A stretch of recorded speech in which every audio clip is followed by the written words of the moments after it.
Soyez les bienvenus dans cette nouvelle édition des actualités du passé qui sont consacrées aux événements qui ont eu lieu un 12 mai.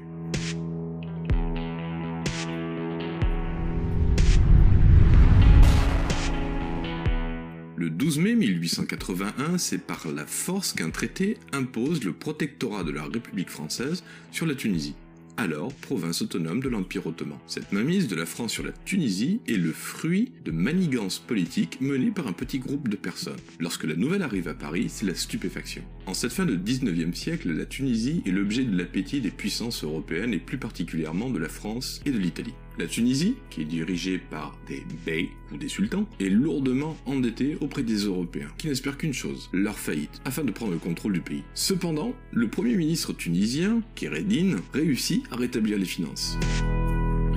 La France doit alors trouver un autre prétexte. Le 24 avril 1881, sur ordre de Jules Ferry, un corps expéditionnaire de 35 000 hommes basé en Algérie traverse la frontière, officiellement pour poursuivre des montagnards Koumi. En réalité, la troupe fonce sur Tunis. Les militaires se rendent directement au palais de Mohamed Es Sadok et lui soumettent le texte du traité. Ce document prévoit que le bey doit abandonner ses prérogatives en matière de politique extérieure, de défense et de contrôle de l'administration.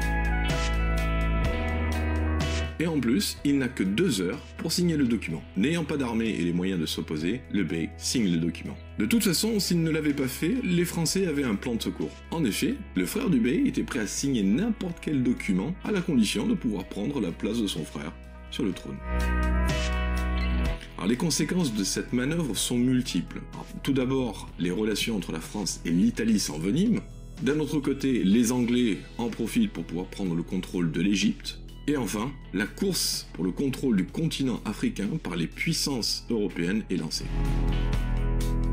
Quant à la Tunisie, il lui faudra attendre jusqu'au 20 mars 1956 pour redevenir indépendante.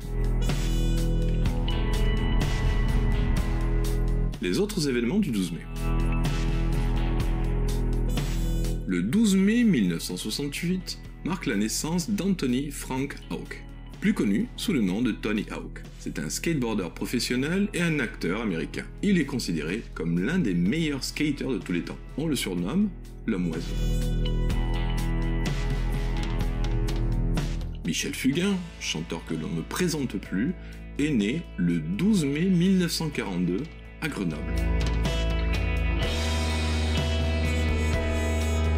Katharine Hepburn est une actrice américaine qui est née le 12 mai 1907. Surnommée Miss Skate, Katharine Hepburn compte parmi les grandes légendes d'Hollywood. Elle a reçu l'Oscar de la meilleure actrice à 4 reprises, un record inégalé. Et enfin, le 12 mai 1842 marque la naissance de Jules Massenet, compositeur français.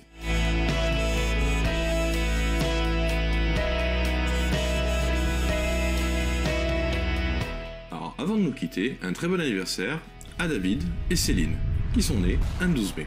Alors merci de tout cœur pour tous vos commentaires, pour tous vos partages et tous vos likes. Je suis heureux de voir que vous êtes de plus en plus nombreux à suivre ces actualités. Et je vous souhaite à toutes et à tous une merveilleuse journée.